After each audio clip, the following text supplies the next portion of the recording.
So I've been tagged by my girl Kendra Kiss. Thank you, Kendra Kiss, for these interesting questions that I will be answering. And I got my little cheat sheet here. So, without further ado, the first question, Mac, of course. Duh, I'm a mouse. Um, Definitely eyes. Like I can rock a nude lip every day and not even give a crap. I definitely go the extra mile to make my eyes look really good, and lips can just be whatever as far as I'm concerned. My current favorite, and my favorite that's been for about a year now, is Ralph Lauren Cool. That's the one in the teal bottle. And I really like Bath and Body Works Sensual Amber, but we don't even have a Bath and Body Works on the island, like in Hawaii at all. Like whose idea was that? Um, my name is pretty random. My full name is Jacqueline Lanye Olaiwola Oyeshola Folayimi Aina. Yeah, let's backtrack. Okay, first name Jacqueline. Middle name Lanye. It's my mom's name and it's French. Olaiwola is Nigerian and its meaning is I'm surrounded by wealth. Oyeshola is also Nigerian and it means by virtue of my wealth I'm a princess. Olayemi means it's like open-ended. If I get rich, what would I do with it? It's like open for interpretation. And my maiden name, Aina, means man born with an umbilical cord wrapped around his neck. Yeah. And it also means land in Hawaiian. So when I moved out here, there was like all these like streets with the word Aina in them, and there's like an Aina library, and I was like, whoa, okay, woohoo! And I sleep with my eyes open, and it freaks my husband out, and it freaks me out sometimes too.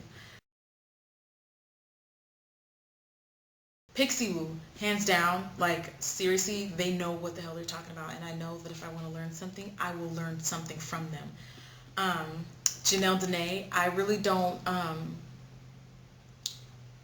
don't really know if she does makeup. I've seen a few, but I go more for like I see her more as like comedian type. Like she just comedian improv. Like I mean like a girl like she could have like her own talk show and I would listen to it, or like a radio show. She's just very opinionated. I like the topics that she talks about, and I just like her personality, and I love her. I think she's hilarious, and she's um, like I'll just put her video on, and while I'm getting ready, in the morning, putting on my makeup for work, and I'll just pop one of her videos on and just sit there and listen to it while I'm doing, going about my business. But I love her. She's freaking hilarious. Queen of blending, Lauren, I freaking love you. You're awesome. She is so amazing at makeup, and she's probably one of the first people that actually inspired me to start wearing MAC makeup. Like when I was in high school, if you wore MAC makeup, you were the cake face girl. And I never really knew that MAC had great products like that until I started watching and like, following Lauren. Like I knew Lauren when nobody else knew who Lauren was. Like she has just come such a long way, and she's so awesome, and she's just inspired me to, get to where I am now. She's freaking awesome. I love her. Lastly but not least, and yes, I picked 4 people because I couldn't narrow it down, is my girl Nikki 26. This girl, honestly, and I don't mean to hurt anybody's feelings, but she's one of the only African American women on YouTube that actually knows how to do makeup. Like I said, once again, I'm not trying to be rude. It's cool if you like doing makeup. I like doing makeup too, but when I watch a video and when I go onto YouTube, I actually want to learn something. And it's cool that you're out there networking, but like I said, I like tuning into videos from gurus that I can actually learn something from and that actually do makeup. And it's just, that girl is just so freaking, I just wish I was that creative. I wish I was half as creative as her. Kevin Aquan, hands down, just set the standard for beauty and just really just made everyone feel beautiful. Like I didn't know anything about him. I didn't know him personally, but everyone that talks about him just speaks so highly of him, and I just really, that's the kind of impression I like to leave on people, that I would hope to leave on people, and he just seemed like he was a genuinely awesome person. And it's just like a lot of makeup artists get such a bad rap for being stuck up, and that really shouldn't be the case. And he just really um, helped diminish and rid that stereotype about a lot of people. And yeah, just it was just awesome. Okay, honestly, my brush collection sucks considering when I go to work I have access to every brush imaginable, but here they are. I have about 10 or so.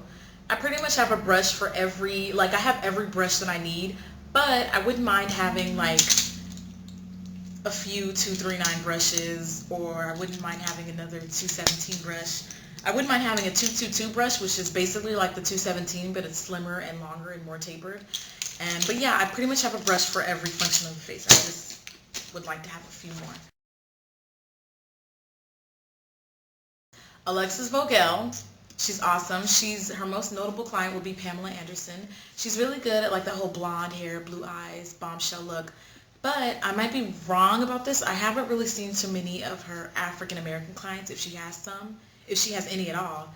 But like I said, once again, I could be wrong. But if I could like tap her on the shoulder and give her a little suggestion, I'd be like, you might want to broaden up your clientele a little bit. I think that as a makeup artist, you are only as good as your clientele.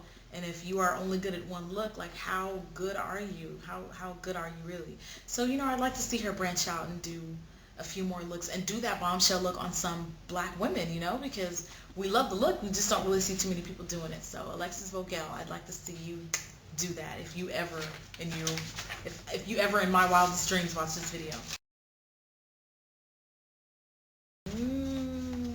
Chocolate, but only because it's that time of the month.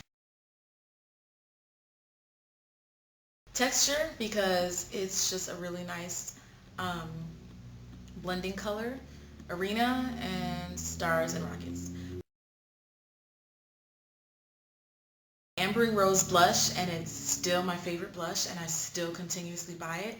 And it was my best friend that introduced me to that blush, and it's just a beautiful color for women of deeper skin tones. I'm not really a jewelry person, so I only came up with 3, and these are purchases that I made within the past week. So if it wasn't for that, I wouldn't have even had anything to show you. But here's this necklace, and I bought it for work. It's nice to have some accessories when you go to work. These earrings, chandelier earrings, I thought they were cute. Angel wings. And they were all from Icing.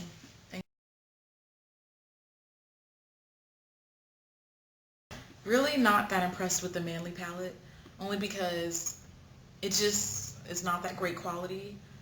Some of the eyeshadows have chipped up on me and just broken for no reason at all. Like I'll open the palette and the stuff will already be broken up, and I'd be like, I didn't do anything. And it just stays in the drawer, like I don't touch it. So chapstick, you cannot have dry lips at all. Cream soda. Can I bring my husband? Neither. MAC is like that perfect balance of in between. Like people don't understand that when it comes to MAC makeup, you really are getting what you pay for, and it's the perfect balance between buying a $5 foundation and having it not lasting an hour later, and buying a Chanel eyeshadow palette that's like $60. Or I don't know. I don't shop there, but so yeah, I'm gonna go for neither. And like I said, I think MAC is that perfect balance because you do get what you pay for. And I just hate hearing people complain like, oh, this is so expensive. And it's like, well, what do you expect? Like they have to make money too. It's good quality stuff, so don't complain. My 187 brush, simply because it's a brush, so you're gonna get the most use out of this versus eyeshadows and their wet products and stuff like that. So 187 brush, and I think it's about $40, 35 or 40. You, and you. Get on it.